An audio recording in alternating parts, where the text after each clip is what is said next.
صل على سيدنا مولانا محمد وعلى آل سيدنا مولانا محمد بارك وسلم صلاة وسلام عليك يا رسول الله صلی اللہ علیہ وسلم۔ آج کے بیان میں سورہ یاسین کے کچھ آیات ہیں جس میں اللہ تعالیٰ نے اپنی حکمت اور اپنی قدرت کو بیان فرمایا ہے، اور اس میں کچھ اللہ تعالیٰ نے اپنی حکمت اور قدرت کے دلائل بھی پیش کیے ہیں۔ بسم اللہ الرحمن الرحیم۔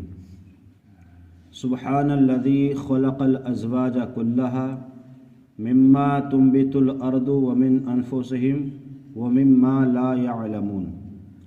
قرآن میں رب ارشاد فرماتا ہے کہ پاکی ہے اسے جس نے سب جوڑے بنائے ان چیزوں سے جنہیں زمین اگاتی ہے، اور خود ان سے اور ان چیزوں سے جن کی انہیں خبر نہیں۔ مراد یہ ہے کہ سب جوڑے بنائے۔ سب جوڑے سے مراد یہ ہے، آپ پوری کائنات میں دیکھیں کہ ہر چیز کے جوڑے ہیں، انسان ہو، جانور ہوں، چرند ہوں، پرند ہوں، کیڑے ہوں، مکوڑے ہوں، پوری کائنات کا اگر آپ جائزہ لیں گے تو اللہ نے ہر چیز کے جوڑے بنائے۔ یہ تو انسان جانور میں سے ہیں۔ اب آپ دیکھ لیجئے غلات میں سے اللہ تعالیٰ نے بے شمار غلوں کو پیدا فرمایا۔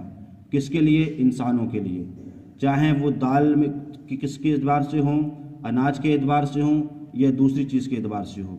اسی طریقے سے اللہ تعالیٰ نے پھلوں کی قسموں کو بیان فرمایا کہ دنیا میں کتنے کوالٹی کے پھل ہیں، کتنی قسموں کے پھل ہیں کہ جو انسان اللہ کی اس نعمت کھا کر کے اللہ کا شکر ادا کر رہا ہے۔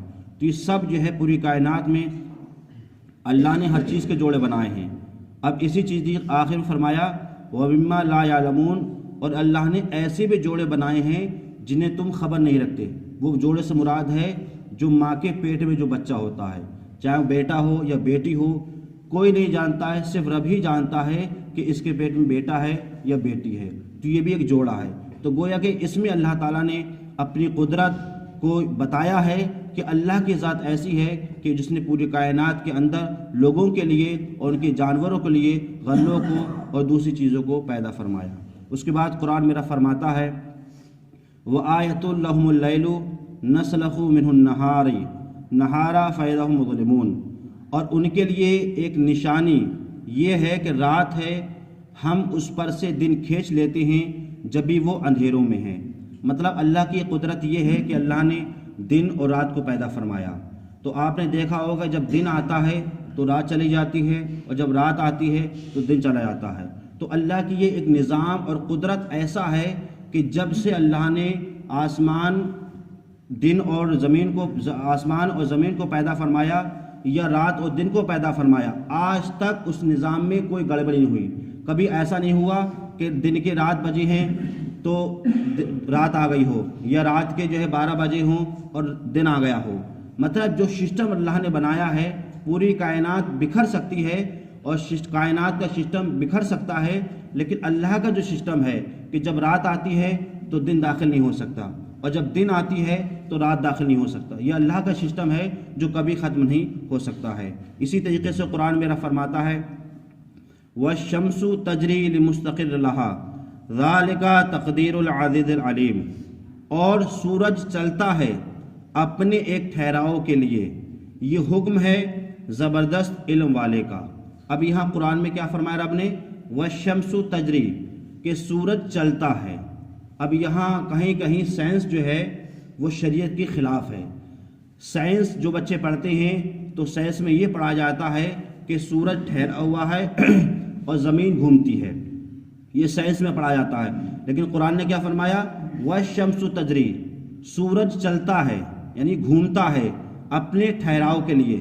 ٹھہراؤ سے مراد ایک اس کی مدت ہے کہ سورج جو ہے وہ پورب سے نکلتا ہے اور پچھم کو ڈوبتا ہے، یہ اس کی ایک میعاد ہے، روزانہ اس کا یہ ہے کہ صبح کو نکلنا ہے، شام کو ڈوبنا ہے، پھر صبح کو نکلنا ہے اور شام کو ڈوبنا ہے۔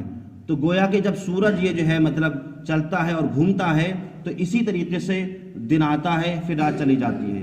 تو گویا کہ پورا سسٹم ہے۔ تو یہاں پر جو ہے سائنس نے اسلام کے خلاف ہے۔ قرآن کہتا ہے کہ سورج چلتا ہے، لیکن سائنس یہ کہتی ہے کہ سورج چلتا نہیں ہے، سورج ٹھہرا ہوا ہے، زمین گھومتی ہے۔ لیکن قرآن کا حکم کیا ہے کہ سورج چلتا ہے۔ اور آگے فرمایا یہ حکم ہے زبردست والے علم کا۔ یہ صرف اللہ ہی کے علم میں ہے کہ اللہ نے پوری کائنات کو پیدا فرمایا اور اس کے سسٹم کو بنایا۔ اور آگے فرماتا ہے قرآن وَالْقَمَرَ قَدَّرْنَاهُ مَنَازِلَ حَتَّى عَادَ الْعُرْجُونُ الْقَدِيمُ، اور چاند کے لیے ہم نے منزلیں مقرر فرمائیں یہاں تک کہ پھر ہو گیا جیسے کھجور کی پرانی ڈال۔ اچھا، چاند کے لیے جو منزلیں ہیں وہ یہ ہیں کہ چاند کی 28 منزلیں ہیں۔ 28 منزل سے مراد یہ ہے کہ چاند جب طلوع ہوتا ہے ہر رات دکھتا ہے۔ جب 28ویں تاریخ ہوتی ہے تو 28ویں تاریخ کے بعد چاند بالکل چھپ جاتا ہے، اور اگر مہینہ 29 کا یا 30 کا ہوتا ہے تو 2 دن نہیں چمکتا۔ اگر 30 کا ہوگا چاند تو چاند 2 دن نہیں دیکھے گا، اور اگر 29 کا مہینہ ہوگا تو چاند 1 دن نہیں دیکھے گا۔ باقی 28 اس کی منزلیں ہیں، ہر رات چاند کیا ہوتا ہے؟ نمودار ہوتا ہے۔ تو گویا کہ قرآن نے اس کا بھی ذکر فرمایا کہ وَالْقَمَرَ قَدَّرْنَاهُ مَنَازِلَ حَتَّى عَادَ كَالْعُرْجُونِ الْقَدِيمِ، اور چاند کے لیے ہم نے منزلیں مقرر فرمائی، اور وہ منزلیں کتنی؟ 28 ہیں۔ ہر رات میں وہ طلوع ہوتا ہے، 29 میں اور 30 میں وہ نہیں دکھتا ہے، یہاں تک کہ پھر ہو گیا جیسے کھجوروں کی پرانی ڈال۔ جب چاند نئی طریقے سے جب طلوع ہوتا ہے تو جب کوئی کھجور کی چھال جب بالکل سوکھ جاتی ہے تو وہ ذرا سی ہو جاتی ہے۔ جیسے آپ نے دیکھو چاند جب نکلتا ہے تو بڑا نکلتا، بالکل باریک سا نکلتا ہے۔ تو یہ بھی ذکر ہے قرآن میں رب نے فرمایا۔ اور اس کے بعد فرمایا لَلشَّمْسُ يَنبَغِي لَهَا أَن تُدْرِكَ الْقَمَرَ وَلَلَّيْلُ سَابِقُ النَّهَارَ وَكُلٌّ فِي فَلْكٍ يَسْبَحُونَ، اور سورج کو نہیں پہنچتا کہ چاند کو پکڑے، اور نہ رات دن کو سبقت لے جائے، اور ہر ایک گھیرے میں پیرے ہوئے ہیں۔ مطلب سورج رات میں نہیں نکلتا، چاند دن میں نہیں نکلتا، رات جو ہے وہ دن میں داخل نہیں ہوتی، اور دن رات میں نہیں داخل ہوتا۔ اللہ نے جو سسٹم اور جو نظام بنایا ہے، ہر نظام پر اللہ کی ہر مخلوق اس پر عمل کرتی ہے۔ تو یہ پورا قرآن میں ذکر ہے۔ اللہ تعالی ہم تمام مسلمانوں کو قرآن سمجھنے کی، اس پر عمل کرنے کی توفیق عطا فرمائے۔ اللہم صلی علی سیدنا